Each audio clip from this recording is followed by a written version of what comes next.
nuyu naa leen téléspectateur ITV di leen dalal jàmm ci seen émission bi ñu duppee Décortica Culture fas yéene doon célébrer yoon lépp luy aada ak cosaan culture création artistique tey nag ci premier numéro bi borom tur bu mag moo ñuy dalal kenn du tudd art visuel wala peinture fii ci Sénégal te doo ko lim yàgg yóbbu tuddu Sénégal fépp ci àddina dem nañu sax ba duppee ko le pinceau du Sahel donc moo ñu dalal tey ci këram dañuy dem léegi gisee ak moom.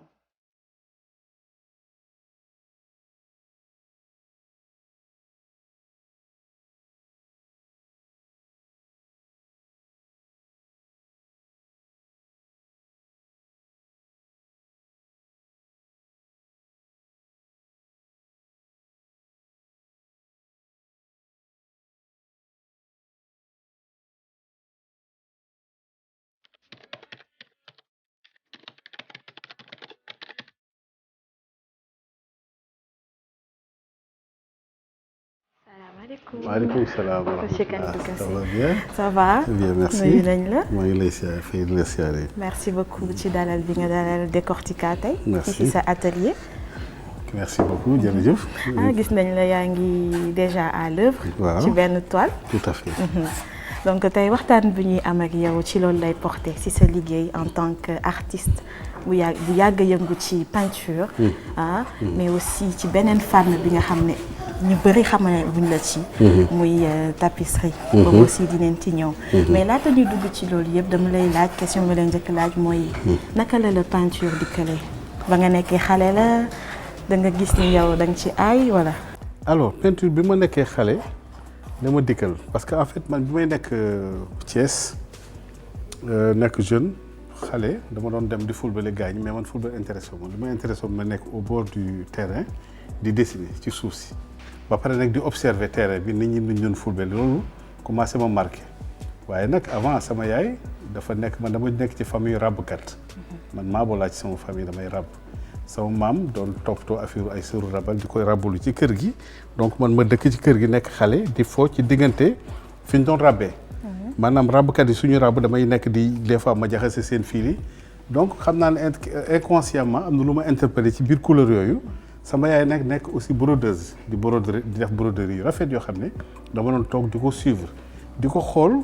loolu nag am fu mu marqué sama conscience bi ma demee may màgg di dem ba loolu commencé nekk ci man virus bi ma demee ba benn moment donné bi ma demee ba dafa BFM pare sama papa wax ma ne ko man vraiment art laa bëgg a def ci diggante boobu ci la ma ne léegi lan ngay décider ma ne ko dak man art laa bëgg a def parce que moom laa kii mu ne ma déedéet dama bëgg nga nekk cheminot nga dem chemin de fer remplacer ma foofu. Thiès ku dëkk Thiès d'habitude da ngay rêver bokk ci exactement parce que cheminot forcément da nga naan xaaral ma dem sa papa yóbbu la foofu ñu embauché la ndax foofu da ngay am salaire mais sama papa bi ma waxee dama ko ne man sawaruma ci trop mais teewul naa dem def examen chemin de fer mu dem parce que ñeme woon wax déedéet ma xëy suba effectivement def dossier yëpp dem chemin de fer dem ci centre DN moom la ñu wax centre DN fa ñu defee examen bi dugg ci classe yor sama feuille comme ñëpp mais ma xam ne su ma jéemee bind sax bëgguma admis parce que vraiment bëgguma dugg fii ndax bi ma demee gis atmosphère u fer yeeg yooyu mënu ma woon kii moom daal aw ma ci benn inspiration. ma jël feuille bi ma yor dessiné ci benn flamant rose maa ngi koy fàttaliku bu baax a baax professeur bi muy dox ci diggante table yi mu xool mu ne ma mais yow mais looy def lii qu'est-ce que vous êtes en train de faire ma ne ko mais je fais le concours ma ne ma nii ngay defee concours ma ne ko waa chacun a sa façon de s'exprimer man nii laa exprimé nii laa def après mu à l'époque c'était en 1974 mu gestu 75 mu ne ma mais vous feriez mieux d'aller à l'école des beaux-arts bu mu ko waxee nag ma ne ko sama xol amin quoi yàlla naa dem école des beaux-arts naturellement concours bi génnee ma ñëw kër ga wàcce sama kanam triste ne papa bi vraiment at bi mu bokk waa xam nga paa bi xaw a kii noonu waaye lan nga bëgg exactement ma ne ko man tableau ay artiste la bëgg a nekk. mais copie bu am flamant rose moom nga rendre. moom laa rendre professeur parce que dessin daf ko kii sax bi ma ko rendre xamoon naa ne du ma admis parce que flamant rose moom taxul nga admis mais prof bi ci bopp moom moo ne yàlla na nga dem tu ferais mieux d'aller à l'école des beaux-arts ma ne ko ok yàlla def ma dugg manufacture sénégalaise des arts décoratifs en 1977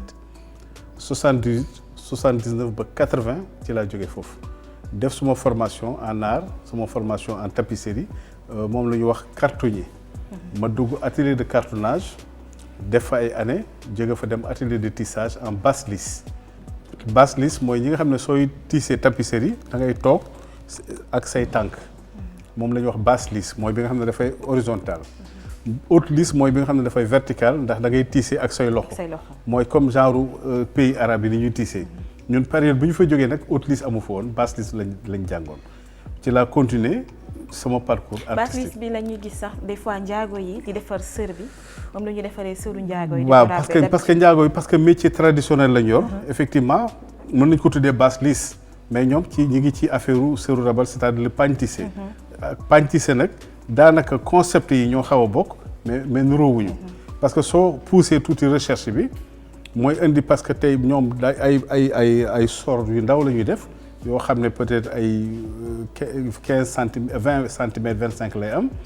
ba 30 centimètres alors que tapisserie mën nga ci def benn tapisserie boo xam ne mën na def 5 mètres 10 mètres 20 mètres ça dépend ci largeur du métier à tisser bi. mais loolu yëpp nag dafa doon loo xam ne tey maanaam ce qu'on appelle prolongement artisanat d'art. mooy technique bi nga xam ne moom la njaago yi def. tapisserie nag dafay doon loo xam ne carton de tapisserie artiste peintre moo koy defar. moom la ñuy wax un cartonnier man cartonnage soo koy def parce que mun nga nekk cartonnier te doo nekk carrément lissier mooy kiy liggéey la basse lisse moom la ñuy wax lissier parce que ñu bëri dañuy wax les tapissiers mais on dit pas tapissier on dit lissier. Le lissier c'est celui qui travaille sur la lisse moom la ñuy wax la basse lisse ou la haute lisse maintenant carton bi su ko artiste bi dessiné ba pare dañ koy jox atelier de cartonnage. cartonnier mooy ki nga xam ne mën na defar carton de tapisserie. en résumé. boo paree toile bi. waaw nga jox ko benn lisseur. lissier plutôt tout à fait waaw. mu sukkandiku ci. mu defar tapis bi. mais ba tey mën na bañ a nekk ci toile. parce que souvent tapisserie ci carton lañ koy dessiner. carton sur du papier canson papier Bristol ça dépend ci forme de papier bi nga utiliser carton boobu. da nga koy jël dinaa leen woon léegi ay technique d'agrandissement nga jël papier calque teg ko ci décalquer carton bi trait par trait su ko defee nga xool sa carton de tapisserie ban dimension nga bëgg mu nekk nga ne dama bëgg a def tapisserie bu am par exemple 3 mètres sur 2 mètres nga def agrandissement à l'échelle te loolu aussi dafay laaj nga jàng dessin jàng reproduction maanaam nga jël tableau bi nga xam ne par exemple comme lii tey su ma ko doon jël damay jël détails yëpp dama koy décalquer tey su ma defee nii xam nga fii dafa bëri ay valeur parce que fii am nga fi jaune am nga fi tuuti rouge ci tapisserie nag lii yëpp dafay génn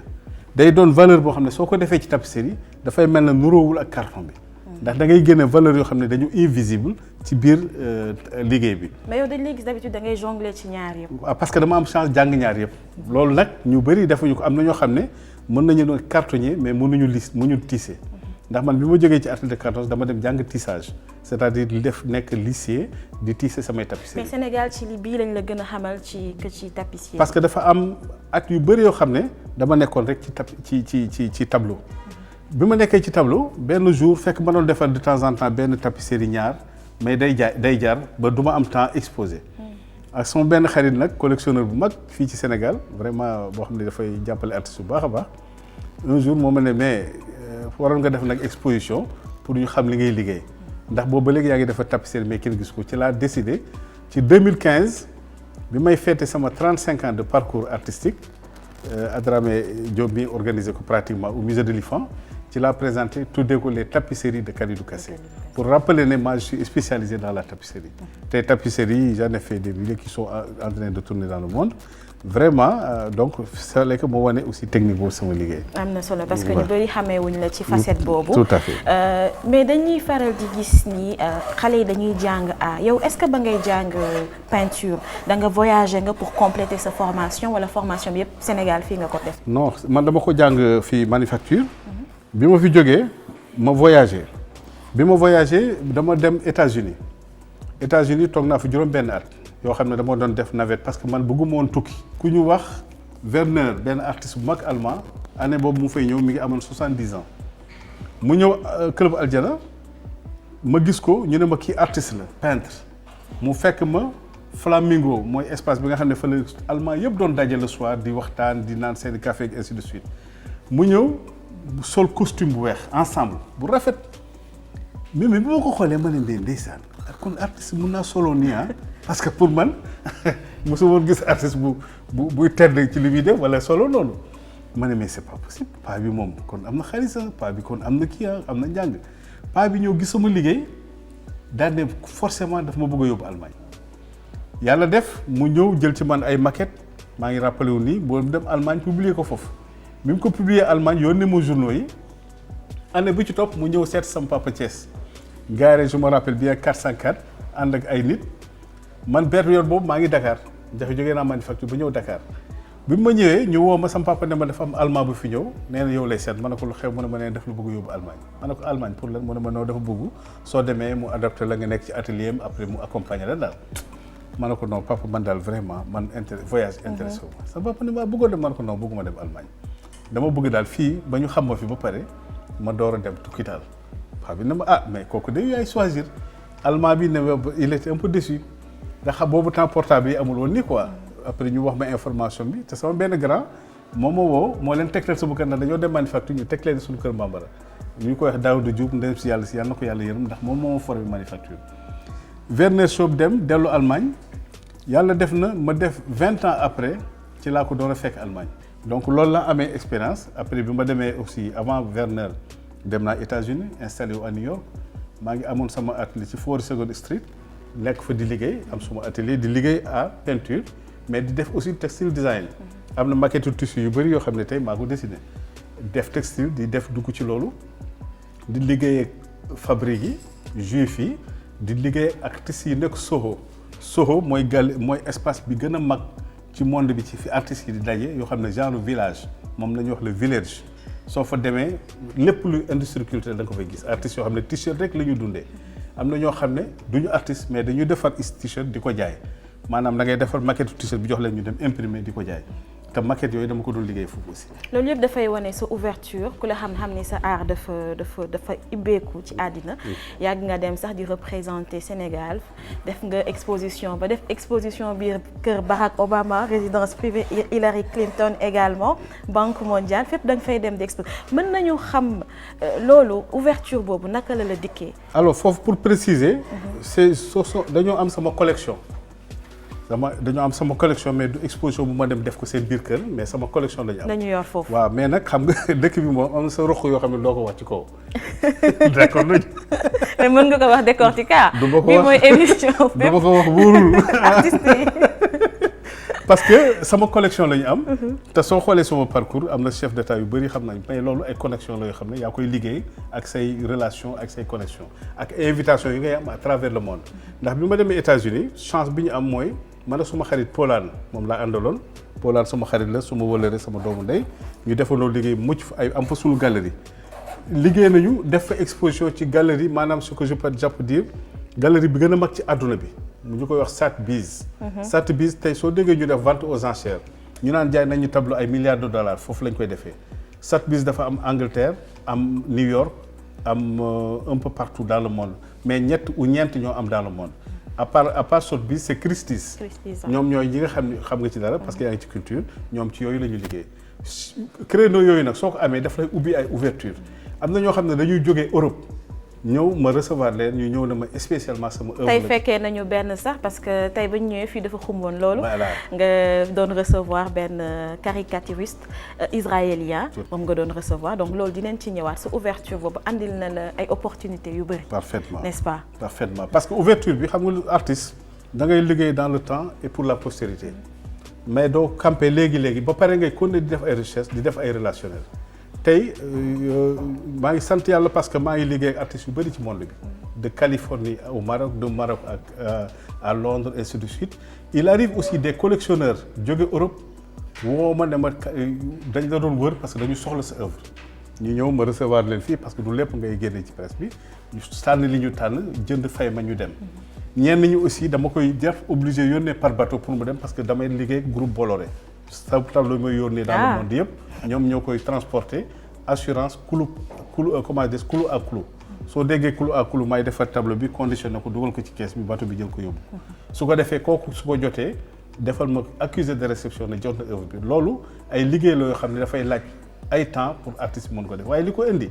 mooy aussi il faut nga am professionnalisme ci li ngay def ndax sa liggéey bi ngay def dafa am traçabilité soo defee œuvre ba pare mu am certificat d'authenticité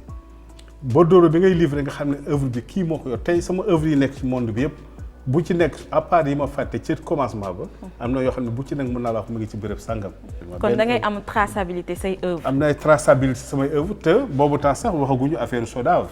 waxaguñu affaire droit d'auteur. mais dama xalaatoon ne sa œuvre fu mu dem war nga ko xam parce que dama am chance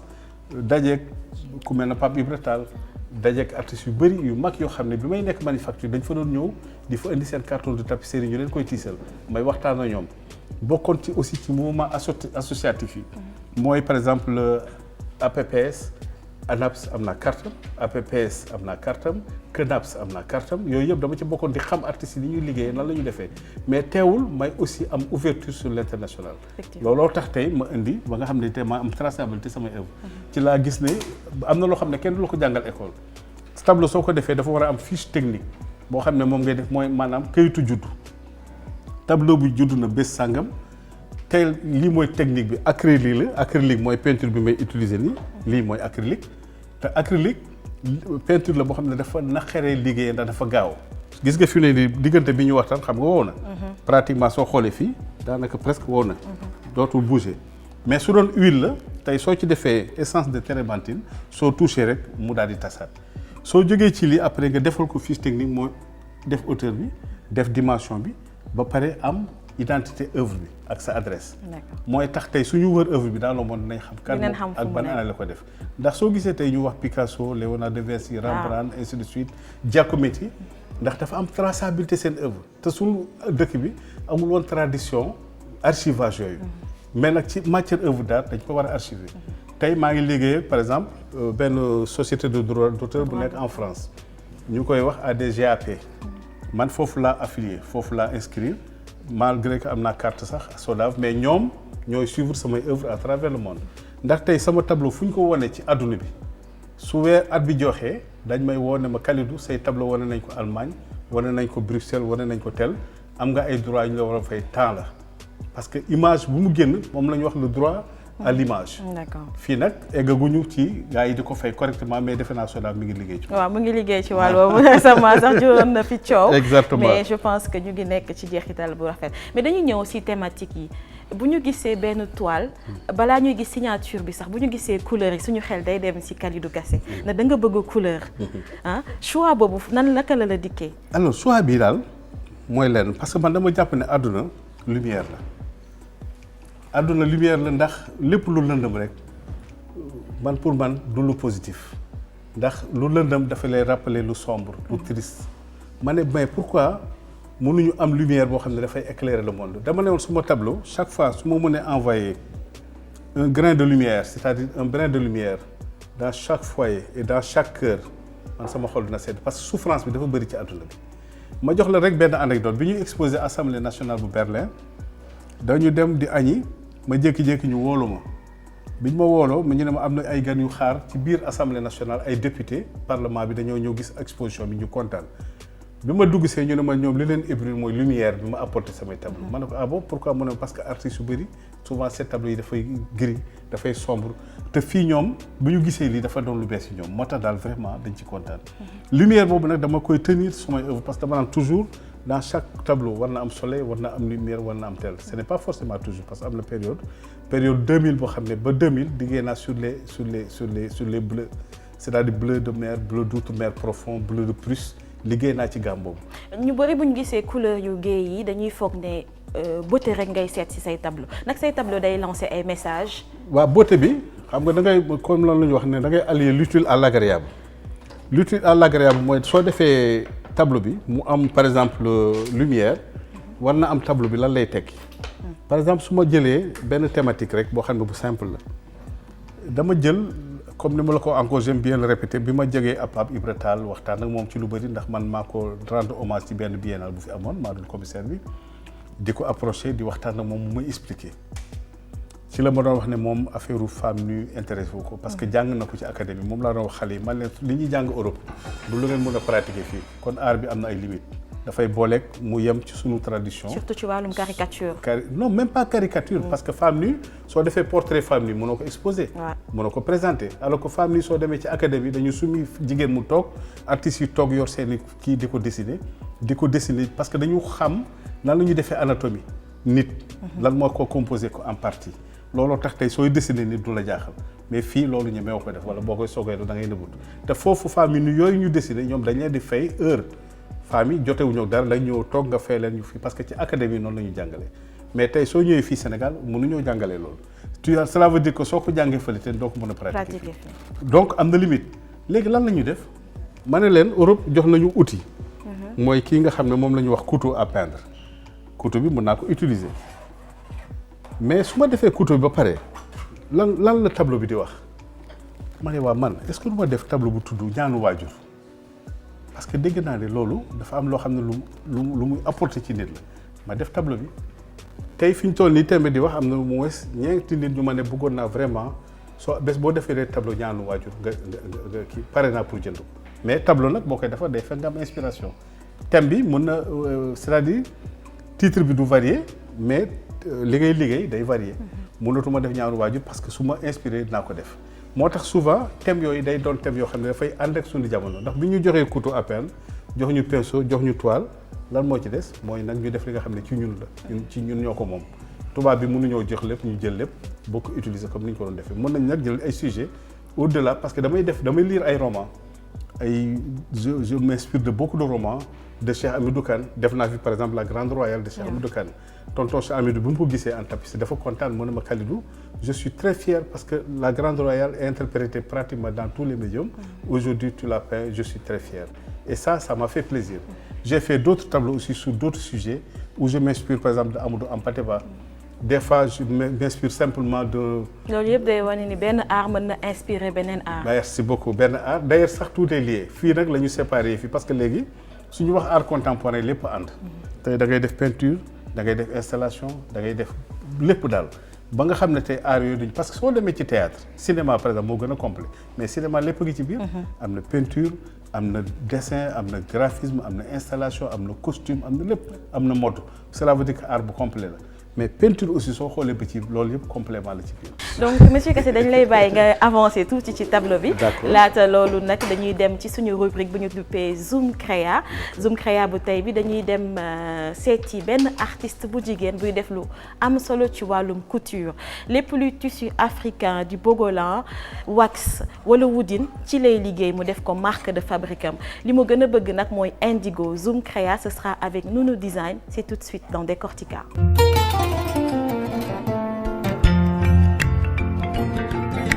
man designer la donc damay ñaw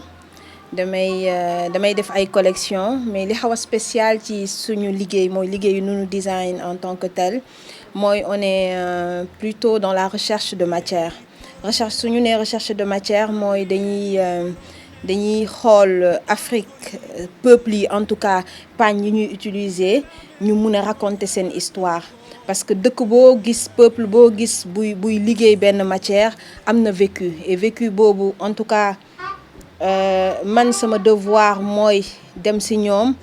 xam lu ñuy liggéey lu ci mel ni par exemple le coton-tain l'indigo le bogolan xam motif yi lu muy signifier xam peuple yu koy liggéey et puis jéem a xam héritage boobu lan moo ci des et pouvoir le raconter à travers des collections ou des performances ou des directions artistiques. alors choix boobu yëg-yëg la en toute sincérité dama jàpp ne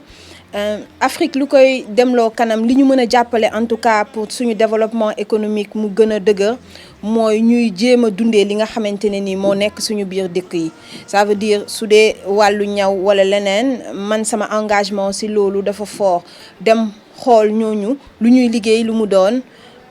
xool matière yooyu et puis le moderniser mais tout en gardant ce côté très très traditionnel de peuple yooyu ou en tout cas de textile peuple yooyu. waaw ñi ngi ñëw motivation boobu vraiment mu ngi fii depuis quelques années mi ngi ñëw bu baax nit ñi intéressé na leen en tout cas nu mu intéressé ba sénégalais yi africains noonu la intéressé yeneen peuples yi américains yi européens yi et tout ça donc c'est un mélange de tout qu'on a et à travers ñooñu ñëpp ñuy gis ñu mun a raconter quand même suñu engagement par rapport à loolu. ba mode bi mu ngi développé on fait notre bonhomme de chemin ñu ngi koy def li des rek mooy gën a boole doole yi boole synergie yi et puis mën a jaay li nga xamante ni mooy made in Sénégal. alors maa ngi leen di décortiquer tenue bi benn tunique la bu rose da ngay gis ne bande bi ci ginnaaw mooy bogolon dafay am musóor ci biir nga xamante ne nii nit ku ko sol di nga mun a musóoru ba nga defee ko nu la neexee. ba bii mooy comme bu ma sol donc motif yi nekk ci bogolon ci wax bi la ñu reproduire ci suuf en broderie à la.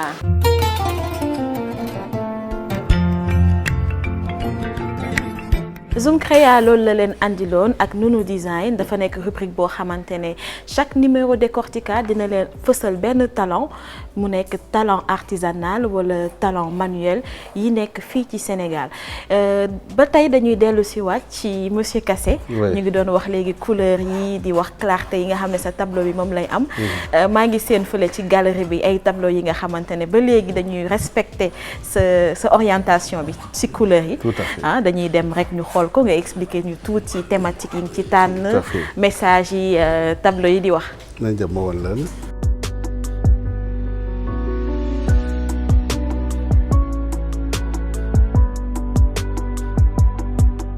alors en terme xam nga ñu ngi doon wax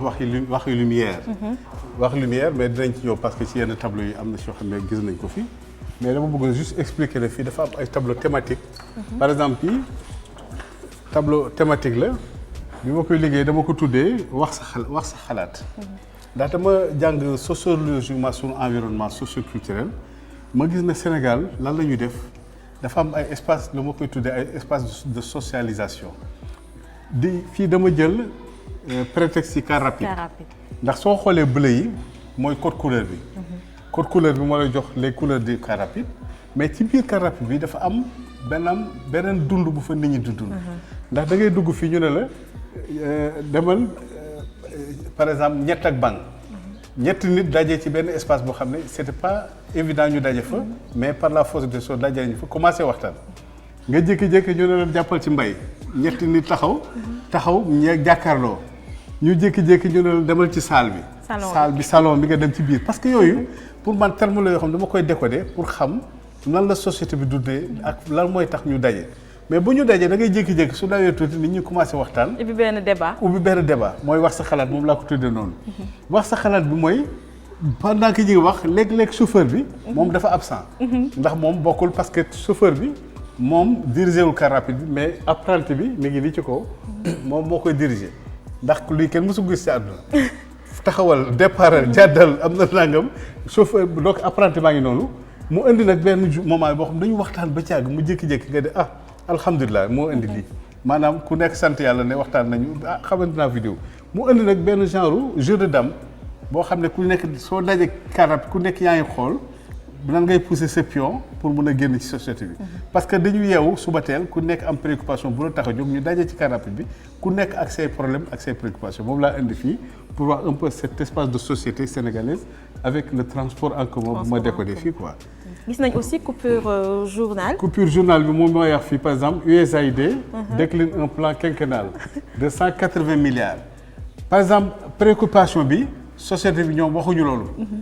des faits de société la ñu wax li xam yënga li xew yënga nangam yënga sàcc ba jàppoon fële pourtant nangam mais lii du débat boo xam ne intéressé na leen te alors que tey économiquement war nañ ko moo tax ma indi coupure de journal bi dugal ko ci biir wane un peu comment USAID et d'autres organisations internationales nu ñu intervenir alors que population bi du ñu suivre actualité boobu te defe naa baax na ñu xam lu xew daal. bii nag dañ ci gis ay termes yu bëri yu ñuy utiliser ci réseaux sociaux yi Facebook Truecaller Wikipédia e-books WhatsApp également. très bien parce que moom laa doon expliquer léegi xam nga man sama kayitu juddu laa dugal fii. sama kayitu juddu registre d'état civil moo nekk moom laa judd def fii ndax bu njëkk da nga doon dem effectivement mooy li ma lay wax loolu ci arobase bi nga xam ne ñoo na dugg suñu kayitu juddu te mënuñu ci dara ndax léegi même booy def sa carte da ngay def ka nangam def arobase dugal ko ci biir moo indi nit ci boppam maanaam àdduna da koo bousculer mooy tourbillon bi nga xam ne moo ñu jàpp tourbillon bi mooy vent bi nga xam ne mooy vent de changement bu gaaw bi nga xam ne da ngay jékki-jékki lii xew rek jékki-jékki ñu ne xew na mooy nit dañ ko relégué au second plan jël boppam kii bopp nit la mais xale boo xam ne ci biir bopp bi liñ ci sol yëpp mooy données yu bees yi maanaam application yu bees yi moo tax mu indi iBook Facebook Truecaller. mais tableau bi am na solo torop te c'est d'actualité. c'est d'actualité parce que dafa baax artistes yi di xool artistes yi actualité di ci liggéey ndaxte li ñu dund yëpp mooy li nga xam ne nan la ñu mën a transmettre maanaam suñu société yi nga xam ne xëy na ñoom yëguñu ko moom laa doon expliquer léegi donc mooy nit ki indi lii yëpp tey mooy bouscule mooy ba pare tour bi moom day continuer te nag soo yéexee rek mu yóbbaale la. maanaam yóbbaale bi nag mooy nga jékki-jékki dootoo nekk à jour li xew xamatoo ko am na tey mag ñoo xam ne soo leen waxee clavier xamuñu ci dara soo leen waxee ordinateur xamuñu ci dara xëy na sax téléphone portable mën nga connecté woote mais am na application yu xale yi ñoo ko mën te nit ki da doon wax ne soo bëggee dénkaane sa alal nga bëgg mu sax wala loo xam ne ki jox ko xale ndax xale dina ko téye jëmam ci jamono. moo nekk ni quoi. donc leer na tableau yi dafay allier beauté mais aussi message. bi dernier tableau yu firndeel na ko nag yaa ngi ñëw ci réseaux sociaux bi def benn bopp xale.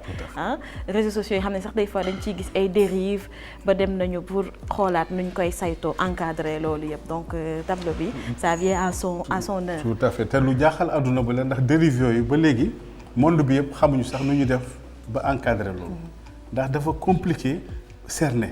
ndax dafa am comme ni ko ay tentacules yoo xam ne da koy sànni dans le monde ndax dañu jékki-jékki indi la benn application da ngay tey ñu ne la FaceTime jékki am na application Facebook am na nangam am na WhatsApp yow finalement da ngay dem ba tu es tellement chargé ba yow sax dootoo parce que soo xoolee tey nit ñi suñu doon liggéey 10 heures de temps nit ñi liggéey duñ ko nit ñi liggéey suñu doon liggéey 10 heures de temps fi mu ne 6 heures la ñuy liggéey 4 heures yëpp ñu ngi ko passé ci réseaux sociaux yi te loolu est-ce que ñun amal nañu njëriñ kon ñun war nañu mën a jàngat xamaat réseaux sociaux yi pour même protéger suñuy données personnelles loolu tax te am na institution yu gudd yoo xam ne judd nañu pour loolu te je pense que c'est important ñu alerter ci sens boobu. d'accord waxtaan bi am na solo mais du ma la bàyyi tant que waxuñu ci wàllum relève bi ak wàllum formation bi yow bokk nga ci ñi nga xamante ne ci wàllum art visuel peinture ay kàngam lañu mais aussi ay doyen lañu nag actuellement yaa ngi gis ci xale yi ni relève bi c'est déjà assuré. waaw c'est-à-dire li ma gën a kontaan loo sax mooy li ngeen fekk atelier bi ñu def ak Michel Kichka. Michel bi mu ñëwee. ñu ngi doon wax thème bi lan lañ war a def xamul woon ñan lay dajal mais bi atelier bi jeexee dafa ñëw ci boppam artiste sax yëguñu ko mën na ma daal ay talent rek la fi gis ma ne ko ah bon mën na ma ay talent rek laa fi gis te vraiment man sax dama war ci seen capacité de créativité te li ko indi mooy chance bi mooy tey dañoo am jamono boo xam ne xale yi xam nañu enjeu yi ci art plastique maanaam art contemporain lan mooy enjeu yi xam nañ kon donc ñi ngi jàng te moo tax man leen dee leen gëstu di jàng gis nga lii sax genre bibliothèque la man damay jël ay livres damay jàng di xool li xew pour nga mun a permettre nga mun a nekk à jour xale yi nag tey xam nañu loolu ndax ñi su bëri tey soo gisee am nañu bac plus am nañu nangam am nañu tel mais passion yàlla moo koy def ci nit ndax da ngay dem ba université mais nga am passion art say parents suñu la kii nañ la bàyyi nga dem ce qui est sûr et certain da nga ci mën a def parce que dafa am léegi. peut-être que soo leen waxee ni l'art peut vivre son nom xëy na parents yi dinañ leen bàyyi parce que dañu yaakaar peut-être artistes yi dañu dund ci seen art. non parce que xam nga bu loolu dafa am image bu artistes yi amoon dans les années 60. te loolu passé na dans la mesure où tey soo demee ci wàllu art bi dafa am métier yu bees yu xarala yu ci génn. parce que tey soo nekkee mun nga jàng nga nekk critique d'art te critique d'art pour nga jàng foog nga am niveau. foog nga jàng am ay diplôme mun nga jàng nga nekk médiateur culturel métier la. mun nga jàng nga nekk conseiller culturel mun nga jàng nga nekk animateur culturel tey soo gisee ñu bëri am nañ ay diplôme ci fànn yooyu te bu njëkk loolu amul woon xëy na amoon na mais dafa limité woon te léegi ubbeeku na ci métier yoo xam ne tey da ngay def xam même gérer un musée dafay laaj nga am jàng nga gérer une galerie dafa laaj nga am jàng même nekk manager artiste dafa laaj jàng te plus ñuy dem dinañ dem ba loolu mais xale yi seen bopp seen wàllu liggéey am nañ ci xarañ boo xam ne tey gis naa ne tey fu ñu dem dans le monde mën nañu compétir mais nag ci teg ko ci koo gëstu ak li ngay def aussi mu honnête pour que quand même nga xam ne li ngay utiliser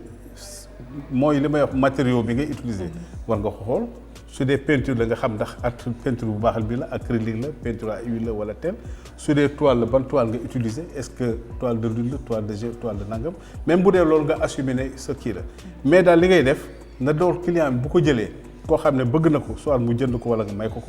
bu ko téyee dina def moom 50 ans yoo xam ne peut-être dinañ ko mën a présenter parce que moo indi tey ñu wax waxi Picasso di wax Rembrandt di wax Giacometti Léonard de Vinci di wax d'autres artistes le doyen Rousseau ñooñu dañoo liggéey ci. C'était des peintres de la Renaissance. loolu mooy tax ñuy permettre œuvre bi di dépasser maître am. C'était des peintres de la Renaissance mais teewul. ba tey ba léegi la ñu defoon dara à part mu ñu restaurer ko vraiment da nga gis ne œuvre la boo xam ne traverse le temps et l'espace et c'est important. Monsieur Khalilou Kassé ñu ngi lay remercier premier numéro Décortica bi nga dalal ñu. C'est le premier numéro. C'est le premier numéro. C'est magnifique. Merci beaucoup ñu ñëw fekk fi atelier bi mais aussi remise de diplôme biennale daaw bi lu waral mu tardé. Alors lu mu tax mu tardé dafa am signature bu waa Fondation Total waroon def mu tardé. man leen comme nag atelier bi dañ ko defoon ak Fondation Total dama doon souhaité ñoom ñu def ci seen signature ñu valider ko ndax soo gisee mu indi ko mooy dafa dama doon wax sànq affaire ay certificat d'authenticité maanaam kayitu juddu tableau. artiste bi aussi bu ñu la laajee CV ne la lan nga def waroo ñëw rek ci benn feuille boo xam ne da nga cee bind. dem naa fii exposé naa nangam dégg naa tel da ngay wane kayit boo xam ne moo koy wane. ndax dañoo toll ci jamonoy kayit. jamonoy certification lépp looy def na am certificat. moo tax ma wan xale yi ne suba na ngeen def trace bi ngeen bàyyi ci xel ba suba su ngeen defee dara ñu jox leen kayit war na ne def ngeen ko. su ngeen livré tableau nañ leen jox décharge war na ne livré ngeen tableau parce que yëpp ay jàngat la. ndax soo defee 40 ans da ngay jàng loo xam ne jàngaloo ko ci école mais ci àdduna nga fexe ko nag partagé ak xale yi pour que ëllëg ñoom it du ñu dugg ci ndëgg sërëx attestation yi. Fondation Total signé na ko man ne tey occasion la bi ñu ko suyee yàggul nañ leen ko jox tey ñoom ñu jot seen attestation pour que ëllëg suñu amaatee yeneen attestation wala diplôme muñ ko ci boole et puis mën a partager expérience bi. Monsieur Kassé gis nañu également que à part peinture bi ak tapisserie bi da ngay def sculpture nag gis nañ fi ay œuvres yi nga xam ne yow yaa ko defar. donc loolu dafay wane beneen facette artiste bi. waaw parce que xam nga artiste da nga war a multidimensionnel. ndax su ma rappelé Picasso bi doon wax naan il faut avant de savoir former il faut avant de savoir déformer il faut savoir former. artiste nag booy jàng ci jamono da ngay war a jàng médium yëpp maanaam nga maîtriser technique yëpp pour xam ci laa dugg ci sculpture depuis plusieurs années d'ailleurs ñu bëri xamuñu ko mais après gis nañu ma réalisé Thiès en 2004. mooy sculpture tuddee ko l'homme de fer. boobu aussi mi ngi def 7 mètres de hauteur. mooy fi ma doon rendre hommage les cheminots soo demee chemin de fer ci digg bi fa la nekk sculpture la bu tàkk ba ci guddi gi et tout ma def beneen boo xam ne maa ngi ko def IRESSEF tuddee ko la molécule moom nga gis na la ci table bi parce que bële spécimen la boobu aussi mi ngi def 7 mètres de hauteur moom laa def au niveau de IRESSEF institut de recherche de santé bu professeur Mboup moom nekk buntu IRESSEF soo duggee foofu tey da nga fa gis sculpture en grandeur nature donc ak d'autres sculptures yoo xam ne réalisé naa ko dans le monde et puis réalisé naa ko fii aussi et puis aussi réalisé ay trophées comme le trophée de la Biennale le trophée du Grand Prix des Arts et ainsi de suite yooyu yëpp dama koy liggéey. même bu prix du chef de l'État Macky Sall bu ñu décerné woon le roi Yenenga. le Moronaba exactement boobu tam maa ko réalisé dem ba Burkina pour expliquer aussi le Moronaba. D'accord tout à fait c'est bien. donc mën nañu wax ni monsieur Kassé moom boîte à surprise la à chaque fois bu ñu ne mu ngi ci beneen wàll ñu gisaat beneen wàll. mais c'est ça liggéey bi rek c'est-à-dire man amul beneen préoccupation lu liggéey. du ma dem fenn lu liggéey donc chaque fois maa ngi xalaat maa ngi gëstu. te lépp lu may def dama bëgg a def ko ba nga xam ne ba mu baax ba nga xam ne vraiment xam naa lii am naa ci résultat ba pare ma jàng ci li ma ci war a jàng pour xam ko cela veut dire que tey recherche tant que yaa ngi ci nekk vraiment da ngay trouver quoi. d'accord ñu ngi lay remercier bu baax am nañu contentement bu rëy nekk nga dalal ñu fii ci premier numéro Décortica. partagé ñoo ko bokk merci beaucoup et bonne continuation. merci à vous. téléspectateurs ITV lii lañ leen andiloon ci seen premier numéro Décortica culture di kontaan trop di leen jox dig daje fii ak 15 jours ci beneenu numéro waaye laata loolu dama leen di bàyyi ak agenda culturel bi. agenda culturel bi dañ koy tàmbaleek lii di collecte livre bi nga xam ne association les abeilles solidaires ñu ngi ko tàmbali 26 août bi ñu génn nar a jël une semaine bi nga xam ne dañu nar a collecter ay livres buñ fa jógee dañuy ñëw ci Omar Pène moom ak groupe am Super Jamono dina nekk tey ci àjjuma ji foofu ci Play Club ñu desandi Play Club ba tey suba ci samedi bi Pape et Cheikh dinañ fa nekk ñoom ak seen groupe. ba tey ak mélomanie ki di Vieux Mac Faye dina nekk ci samedi bi également foofu ci Alkimia ñu fàttali leen rek ni Vieux Mac Faye ci at bi ñu nekk ni génne na album bu bees dippee ko non assistance à personne en danger dina nekk ci Alkimia tey ci samedi bi ñu jeexalee ko ak ki di Chadia mu nekk artiste bi nga xamante ne def na apparition am ci année 2019 bi dina nekk en live au Grand Buffet ba tey ci samedi bi foofu ci musée des civilisations noires dinañ amal benn hommage bu ñuy rendre femmes yi nga xamante ne dañ doon défendre der bu ñuul ñu tuddee ko Keep Your Head Up ci samedi bi lay am 19h jàpp 21h foofu ci musée des civilisations noires.